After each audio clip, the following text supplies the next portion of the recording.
नमस्कार दोस्तों, स्वागत है आप सभी का एक बार फिर से कृष्णा हेल्थ के एक और इम्पोर्टेंट वीडियो में। दोस्तों, अगर आपके शरीर की नसें कमजोर हो गई हैं, नसों में लगातार दर्द बना रहता है, नसों के रास्ते में ब्लॉकेज यानी रुकावटें पैदा हो गई हैं, तो यह वीडियो आपके लिए बहुत ही ज्यादा लाभदायक साबित हो सकता है।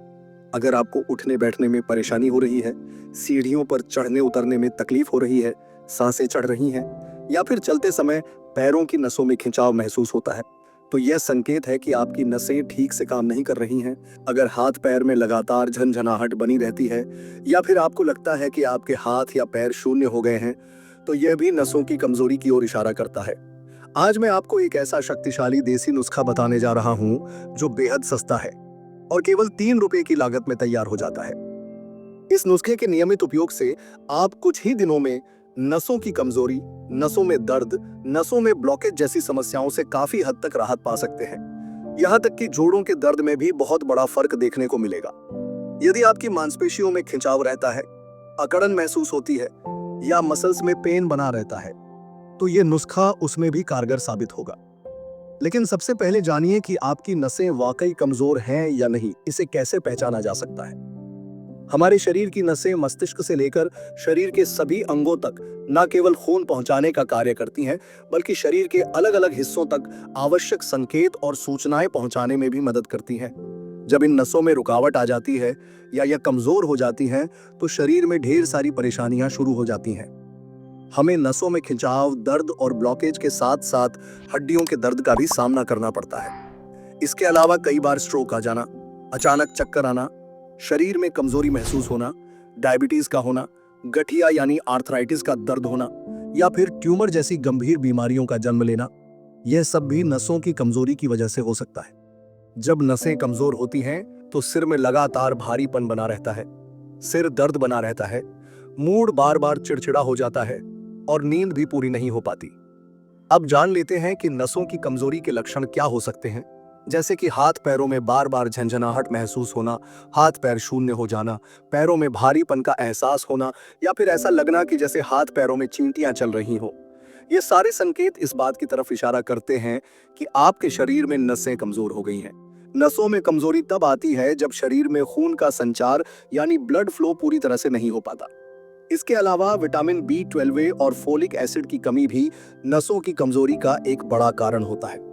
अगर आपको माइग्रेन की पुरानी समस्या है, यानी सिर में बहुत लंबे समय से दर्द हो रहा है, तो इसे नजरअंदाज बिल्कुल ना करें, क्योंकि यह भी नसों की कमजोरी का संकेत हो सकता है। इसके साथ ही ब्लड प्रेशर का असंतुलन यानी बढ़ जाना, रात में नींद ना आना और शरीर में खून की कमी हो जाना यानी एनीमिया, ये सब संकेत हैं कि आपकी नसें अब कमजोर हो रही हैं। दिल की धड़कनों का अचानक तेज हो जाना भी इसका एक और लक्षण हो सकता है। अगर आपके साथ भी ये लक्षण नजर आ रहे हैं, तो समय रहते इसका इलाज कीजिए। अब बात करते हैं उस घरेलू नुस्खे की, जो नसों की कमजोरी, नसों की ब्लॉकेज और खराब ब्लड सर्कुलेशन जैसी समस्याओं को काफी हद तक दूर कर सकता है। अगर आपके शरीर में कोलेस्ट्रॉल बढ़ गया है, ट्राइग्लिसराइड्स का स्तर अधिक हो गया है, या फिर खून का दौरा सही तरीके से नहीं हो रहा है, तो यह उपाय बेहद असरदार रहेगा। इस नुस्खे को बनाने के लिए सबसे पहले जो चीज चाहिए वह है साबुत धनिया। जी हाँ, वही धनिया के बीज जो आमतौर पर हर रसोई घर में आसानी से मिल जाते हैं। इन्हें हम आमतौर पर मसालों में इस्तेमाल करते हैं, लेकिन इनका उपयोग नसों के ब्लॉकेज को खोलने के लिए भी बहुत कारगर माना जाता है। गर्मियों के मौसम में इसका इस्तेमाल बहुत ही आसान और असरदार रहता है। इसके बाद जो दूसरी चीज चाहिए वह है बड़ी इलायची। यह काले रंग की होती है, जो हरे रंग की इलायची से अलग होती है। हम इस काली बड़ी इलायची का इस्तेमाल करेंगे, जिसे आमतौर पर गर्म मसाले में डाला जाता है।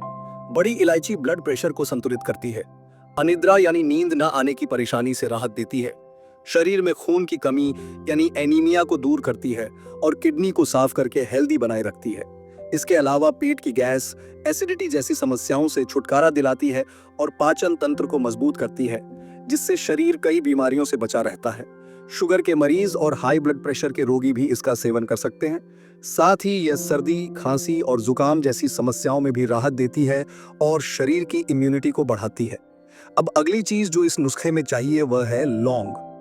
लौंग हर रसोई में आसानी से मिल जाती है और इसके अंदर ढेर सारे औषधीय गुण मौजूद होते हैं। इसे रोजाना की जिंदगी में कई तरह से प्रयोग किया जाता है क्योंकि यह शरीर की कई बीमारियों को जड़ से खत्म करने में मदद करती है।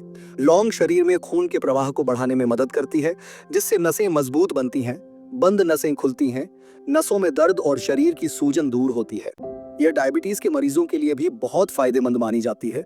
हालांकि गर्मियों में लौंग का सेवन सावधानी से करना चाहिए क्योंकि इसकी तासीर गर्म होती है और ज्यादा मात्रा में सेवन नुकसानदेह हो सकता है। ये जो घरेलू उपाय मैं आज आपको विस्तार से बताने जा रहा हूँ, इसकी सबसे खास बात यह है कि इस विधि से आप गर्मियों के मौसम में भी लौंग का पूरी तरह से फायदा ले सकते हैं। कैसे लेना है, किस तरह से उपयोग करना है, ये सारी बातें मैं आपको इस वीडियो में धीरे धीरे और पूरी स्पष्टता से समझाने वाला हूँ। इसलिए आपसे निवेदन है कि इस वीडियो को बिना स्किप किए, एक भी पल छोड़े, बिना ध्यान से अंत तक जरूर देखें ताकि आपको एक एक बात अच्छे से समझ में आ सके। तो चलिए अब जानते हैं कि इसे तैयार करने के लिए अगला चरण क्या है। इसके लिए मैंने यहाँ पर एक पारदर्शी कांच का प्याला यानी ग्लास बाउल लिया है। अब इस बाउल के अंदर हमें कुछ खास चीजें डालनी है। सबसे पहले हमें इसमें डालनी है एक बड़ी इलायची, लेकिन आपको इस इलायची को वैसे ही नहीं डालना, पहले इसे अच्छे से कूटना है। ध्यान रहे कि इलायची के अंदर जो छोटे छोटे काले बीज होते हैं वही असली औषधि होते हैं। उन्हें पूरी तरह से कुचलना बहुत जरूरी है ताकि उनके सारे पोषक गुण और औषधीय तत्व बाहर आ जाए। इसलिए आप इसे सिलबट्टे या ओखली खरल में अच्छी तरह से मसल लीजिए। इसके बाद हम लेंगे एक लौंग। हाँ, सिर्फ एक ही लौंग की जरूरत है और इसके साथ हमें लेना है दालचीनी का एक छोटा सा टुकड़ा जो लगभग 1 से 2 इंच का हो। दालचीनी का स्वाद तो अच्छा होता ही है, लेकिन उससे भी ज्यादा यह हमारे शरीर के लिए फायदेमंद होती है। यह शरीर के रक्त प्रवाह को बढ़ाती है, नसों को मजबूत बनाती है, मांसपेशियों और हड्डियों में होने वाले दर्द को कम करती है, शुगर लेवल को संतुलित करती है और मेटाबॉलिज्म यानी शरीर की क्रियाशीलता को तेजी से बढ़ाती है। तो अब हमारे पास है 3 चीजें, एक बड़ी इलायची, एक लौंग और एक छोटा सा टुकड़ा दालचीनी का। इन तीनों को हमें ओखली या खरल में डालकर दरदरा यानी थोड़ा मोटा मोटा कूटना है। बिल्कुल बारीक पाउडर नहीं बनाना है। कूटने के बाद इस मिश्रण को उस कांच के बाउल में डाल दीजिए। अब इसमें हम 1 चम्मच के बराबर धनिया के सूखे बीज डालेंगे। इसके बाद इसमें डालना है करीब 1.5 गिलास पानी, यानी लगभग 300 से 400 मिलीलीटर पानी इसमें डाल दीजिए। अब इस बाउल को किसी ढक्कन से ढक दीजिए और इसे रात भर के लिए ऐसे ही छोड़ दीजिए। ऐसा करने से इन सभी चीजों के अंदर मौजूद औषधीय तत्व और आवश्यक तेल पानी में अच्छे से घुल मिल जाते हैं। साथ ही इन सब की तासीर जो गर्म होती है वह भी रात भर में संतुलित यानी नॉर्मल हो जाती है। सुबह उठकर आपको इस पानी को हल्का गर्म करना है। याद रखें, बहुत ज्यादा नहीं उबालना है, सिर्फ लगभग 1.5 से 2 मिनट तक हल्का सा गर्म कीजिए। जब यह गुनगुना हो जाए तब इसे छानकर एक मग या गिलास में डाल लीजिए। अब यह आयुर्वेदिक ड्रिंक पूरी तरह से तैयार है। अब इसका सेवन कैसे करना है? सुबह सुबह खाली पेट, जब आपका पेट बिल्कुल खाली हो उस समय इसे पीना है, ठंडा नहीं पीना है। जब यह हल्का गर्म या गुनगुना हो तभी इसका सेवन करें। आप इसमें स्वाद के लिए 1 चम्मच शुद्ध शहद मिला सकते हैं या 1 चुटकी काला नमक भी डाल सकते हैं। यदि आप शुगर के मरीज हैं तो शहद की जगह सिर्फ काला नमक ही डालें, और अगर आप शुगर के मरीज नहीं हैं तो आप दोनों शहद और काला नमक डाल सकते हैं। मैंने इसमें 1 चम्मच शहद और 1/4 चम्मच काला नमक मिलाया है। अब इसे अच्छे से मिलाकर चाय की तरह धीरे धीरे चुस्की लेकर पी लीजिए। इसके अलावा एक जरूरी आदत आपको सुबह के समय अपनानी है।